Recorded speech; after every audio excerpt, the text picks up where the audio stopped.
আপ্রাণ চেষ্টা করতেছে। অনেক কূটনীতিবিদ, অনেক বুদ্ধিজীবী, অনেক রাজনীতিবিদ, পররাষ্ট্রনীতিবিদ আমাদেরকে বিভিন্ন ধরনের ভয় দেখায়।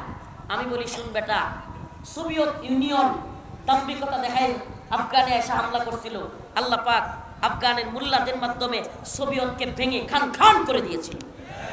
আমেরিকা সহ ব্রিটেন, জার্মান, ফ্রান্স, ইতালি সমস্ত পশ্চিমারা একত্রিত হয়ে নেটো জোট গঠন করে আফগানিস্তানে হামলা করেছিল।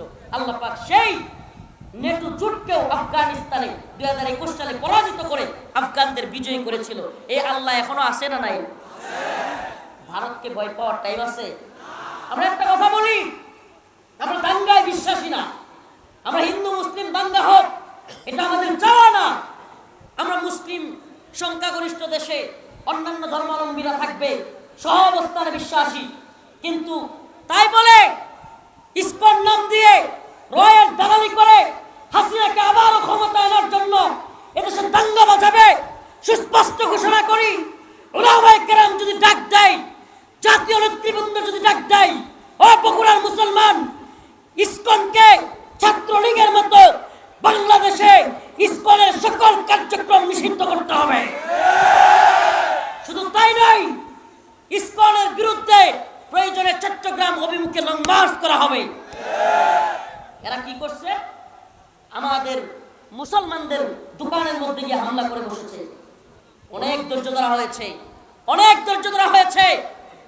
এই হিন্দুত্ববাদীরা ভারতে আমাদের মুসলিমদের ঘর বাড়ি পুড়িয়ে দেয়, ঘর বাড়ি বুলডোজার দিয়ে গুড়িয়ে দেয়, আমাদের প্রাণের মসজিদ, বাবরি মসজিদ ভেঙে দেয়।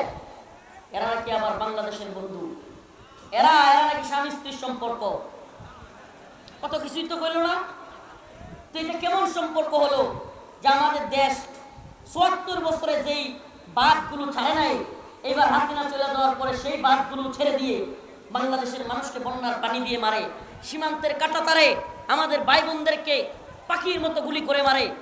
আবার আমাদের দেশ দিয়া রেল লাইন নেয়, ট্রানজিট নেয়, আমরুপালি নেয়, ইলিশ নেয়, সব নিবে। আবার দেওয়ার সময় আমাদেরকে লাশ দিবে। এটার নাম বন্ধুত্ব? এটার নাম বন্ধুত্ব? আমাকে আজকে সাংবাদিকরা, অনেকগুলো পত্রিকা, অনেকগুলো মিডিয়া ছিল, জিজ্ঞেস করছে, হুজুর আপনারা আগামীর রাজনীতি অবস্থা কি দেখতে চান বাংলাদেশে? এই সরকারের কাছে আপনাদের কি বলা? এই কথাটা প্রচারই করে নেই। আমি বলে আসছিলাম, এই সরকারের কাছে আমাদের কথা, আপনারা শত শত লাশের শহীদের আমরা ধারণা করি, আল্লাহ পাক জালেমের বিরুদ্ধে যারা শহীদ হয়েছে, নিহত হয়েছে, আল্লাহ পাক তাদেরকে শহীদ হিসেবে কবুল করুন। শত শত লাশ কিংবা শহীদের লাশের উপর দিয়ে, স্তূপের উপর দিয়ে আপনারা ক্ষমতায় এসেছেন। আপনাদের প্রতি জাতির প্রত্যাশা অনেক, কিন্তু এটা মনে রাখবেন, হাসিনা ভারতের গোলামি করার কারণে এ দেশবাসী ভারতের গোলামি পছন্দ করে নেয়, এক ফ্লাইং কিক মেরে দিল্লিতে পাঠাইছে। আপনাদের প্রতি প্রত্যাশা থাকবে।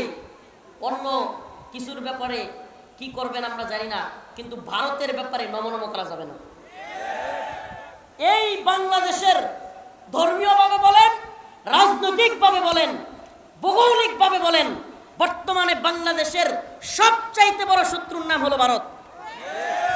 এই বিষয়টা যে যত বেশি দেরি করবে বুঝতে, গদবাধা জিন্দিগি বাদ দেন, গদবাধা চিন্তা বাদ দেন। এরা একটা দাঙ্গা লাগায় হাসি সেনাবাহিনী ব্রিফ করেছে, সেনাবাহিনী যে তারা ষড়যন্ত্র করেছিল হিন্দু মুসলিম দাঙ্গা লাগাই দিতে। আপনি কল্পনা করতে পারেন, হিন্দু মুসলিম দাঙ্গা লাগাইয়া তারা বহির্বিশ্বের সিম্পেথি নিতে চায় যে হিন্দুদেরকে মারে। অবাক হয়ে গেলাম, একটা মিডিয়াও ইসকনের নাম লিখতে পর্যন্ত পারতেছে না। ইসকন হামলা করছে এটা লিখে না, কয় দুর্বৃত্তরা হামলা করছে। ফাঁসায় পিটানো দরকার দুর্বৃত্ত বদমাইশ করে। ইসকন শব্দটা লিখতে পারতেছে না। এমনকি হিন্দুরা হামলা করছে এই কথাটা পর্যন্ত এই মিডিয়া লিখতে পারতেছে না। সর্বপ্রথম বাংলাদেশে বর্তমানে যে দালালগুলোকে হুঁশিয়ার করা উচিত, যে দালালগুলোকে বয়কট করা উচিত, রয়ের দালালি সবচাইতে বেশি করতেছে এই প্রথম আলো এবং ডেইলি স্টার। আমাদেরকে সচেতন হইতে হবে। বলবে, হুজুর আপনি এগুলো বক্তব্য দিচ্ছেন। হ্যাঁ ভাই, আমরা যেটা ভালো মনে করি, সব বক্তা কবরের ওয়াজ করবে না, সব বক্তা নামাজের ওয়াজ করবে না, সব বক্তা হজ, যাকাত, কুরবানি ওয়াজ করবে না। কিছু কিছু বক্তা আপনাদেরকে, এই জাতিকে, বহির্বিশ্বের কিংবা বিশেষ করে ইসলাম এবং মুসলমানদের উপর যারা ষড়যন্ত্র করতেছে তাদের ব্যাপারে সজাগ করতে হবে। আমরা সেই দায়িত্ব নিয়েছি, যে জন্য বারবার গ্রেফতার হয়েছি। আফসোস নাই, আফসোস নাই।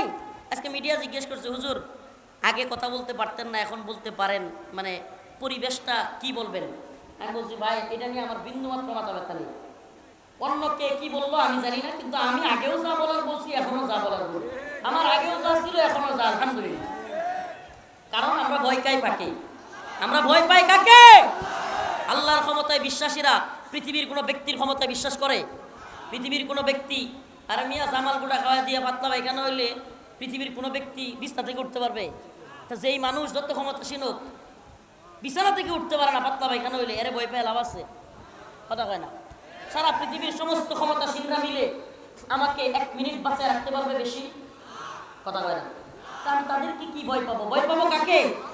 এজন্য বলি, প্রিয় হাজিরিন, ও বগুড়ার মুসলমান, সুস্পষ্ট বলি আপনাদেরকে, আল্লাহ পাক বলে দিয়েছেন পররাষ্ট্রনীতিবিদ আল্লাহর চাইতে বড় কেউ নাই। আল্লাহ বলেছেন লাতাজিদান্না আশাদ্দান নাস, মানুষদের মধ্যে সবচাইতে বেশি আদাওয়াতাল লিল্লাযিনা আমানু, মুমিনদের শত্রু হিসেবে আল ইয়াহুদ ওয়াল্লাযিনা আশরাকু, 1 নম্বরে হলো ইহুদি। অতএব মুসলিমদের পররাষ্ট্রনীতি হবে, মুসলিমদের পররাষ্ট্রনীতির ক্ষেত্রে আল্লাহ পাকের কোরআনের এই ঘোষণা মানতে হবে যে মুসলিমরা ইহুদিদেরকে কখনো বন্ধু মনে করবে না। মুসলিমরা ইহুদিদেরকে কি মনে করবে না?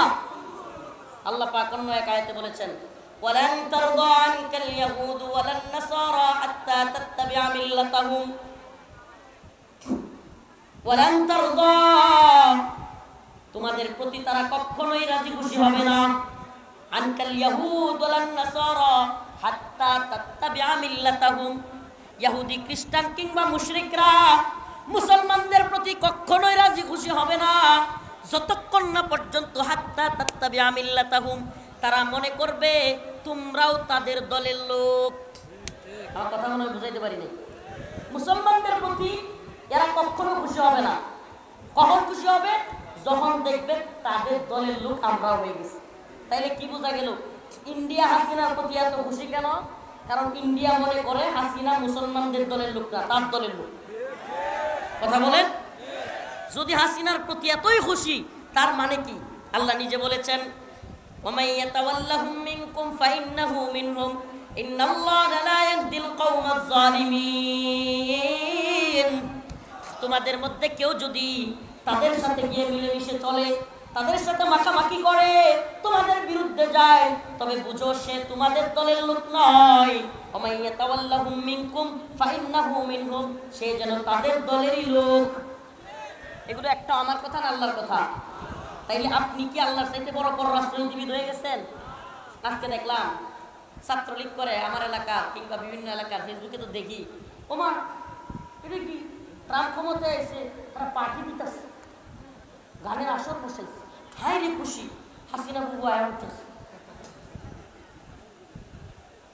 এই মগার দলের বলি, প্রথমেই বলছিলাম আবারও বলি, হাসিনা ক্ষমতায় ছিল, কেউ ভোট দিয়া নির্বাচন করে তারা ক্ষমতার থেকে সরাইছে? হ্যাঁ, পুলিশ তার পক্ষে ছিল, বিডিআর, র্যাব সব তো তার পক্ষে ছিল। তারা তো সংসদ ভবনে 40 মিনিটের শেষ ভাষণ নিতে হইতে পারলো না। তো এখন কি আমেরিকার বাহিনী দিয়ে তারা রাখবো নাকি বাংলাদেশও? জনগণ কি হেইডি আছে নাকি মরে গেছে সব? জনগণ কি ওইগুলো আছে না সব মরে গেছে? হ্যাঁ, আপনারা কি এখনই হাসিনার জুলুম ভুলে গেছেন নাকি? আমি তো বলি 48 মিনিট দেরি হইলে হাসিনার পাওয়া যেত কই জানেন? জনগণের লোকের সিপাই। এছাড়া উপায় নাই, কারণ লোকের সিপাইও কে পাইল? কেউ কইলো আমি লোকের সিপা তো না, চিমড়ায় নিয়ে আসতো, চিমড়ায়া। জনগণের খুব এত পর্যায়ে গেছে, এটা 1-2 দিনে হয় নাই। অনেকে অনেক ধরনের বিশ্লেষণ করে। আমি কি করি জানেন? আমি কি বলি, 2013 সালে শত শত আলেম ওলামা হাফেজ ছাত্রদেরকে রাতের গভীরে হাসিনা গুলি করে মারে নাই? আপনার কি মনে হয় মানুষের মধ্যে এই সিম্পেথি, দরদ কাজ করে নাই? আল্লামা দেলোয়ার হোসেন সাঈদী রাহিমাহুল্লাহ এদেশের লক্ষ লক্ষ যুবকদের মুহাব্বতের মানুষ, এই দল আর ওই দল নাই, সব দলের মানুষ দেলোয়ার হোসেন সাঈদী রাহিমাহুল্লাহকে ভালোবাসত। এই লোকটাকে হত্যা করে হাসিনা বের করছে, এই খুব কি জনগণের মধ্যে ছিল না? আপনার কি মনে হয় খুব একটা দুইটা জমা হয়েছিল জনগণের?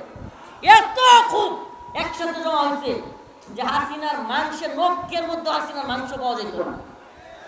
আর এখন হাসিনারে নিয়ে আইব বাংলাদেশে, তাহলে ট্রাম্পের নিজের এনে থাকতে হইব আর আমেরিকার বাহিনীও লাগবো। এরপরে মানুষ আমেরিকার বাহিনীর বিরুদ্ধে বিদ্রোহ ঘোষণা করতে পারে। এত চারটেখানি মনে করছেন? পৃথিবীর ইতিহাসে লিখে রাখেন কথাটা, আজকে পৃথিবীর ইতিহাসে কোন স্বৈরাচারকে জনগণ অভ্যুত্থানের মাধ্যমে বিতাড়িত করেছে আবার ফিরে আসছে, ইতিহাস নেই। এর লিগে কইছি যে পাগলের সুখ, আজকে ফেসবুকে আমি পোস্ট করছি যে পাগলের সুখ মনে মনে কাগজ উড়ায় টেহা গুনে। কি উড়ায়? এই পাগলের সুখ মনে মনে কাগজ উড়ায় টেহা গুনে। এদের সুখ হলো মনে মনে। আল্লাহ পাক এই সমস্ত জালেমদের থেকে আমাদেরকে হেফাজত করুন, যারা সমস্ত আলেমদেরকে নির্যাতন করেছে, নিপীড়ন করেছে, জেলে নিয়েছে। আরে শেখুল হাদিসের সন্তান, তার দাড়ি ধরে এই ছাত্রলীগ টানে নাই? আমাকে বলেন টানে নাই? এই ক্রিকেটের ব্যাট বলে ছক্কা মেরিয়া সেঞ্চুরি করে, আর জাহাঙ্গীরনগর বিশ্ববিদ্যালয়ে সে কুখ্যাত মানিক কোন দলের লোক ছিল যে আমাদের মা বোনদেরকে দর্শন করে সেঞ্চুরি করছিল? কথা কয় না, কোন দল? সব ভুলে গেছেন আপনারা। বাঙালি কিন্তু সহজে ভুলে যায়, আমরা ভুলি না। ছেলেকে আম করে সবার আগে জেলে নেয়, আমরা তো সার দিই না। মানিক জাহাঙ্গীরনগর বিশ্ববিদ্যালয়ের 100 আমাদের বোনদেরকে ধর্ষণ করে মিষ্টি বিতরণ করেছিল। সে কোন দলের লোক? হিন্দু ছেলে বিশ্বজিৎ। সে বলছিল আমি কাপড় খুলে দেখাই, আমি হেফাজতের লোক না, বেটা দেখ আমি হিন্দু, আমরা মারিস না। তবুও মারছিল। কোন দলের লোক? কথা কয় না, আওয়ামী লীগ ছাত্রলীগ, তাই তো? আমার ভাই আপনার বাহাদকে বুয়েটে হত্যা করেছিল কারা? কথা কয় না। এই এরা কথা কয় না। এই এমপি সাহেব সাবেক কষ্ট পাইছে, আমারও করা করতেছে আপনাদের প্রতি। আপনাদের চেতনা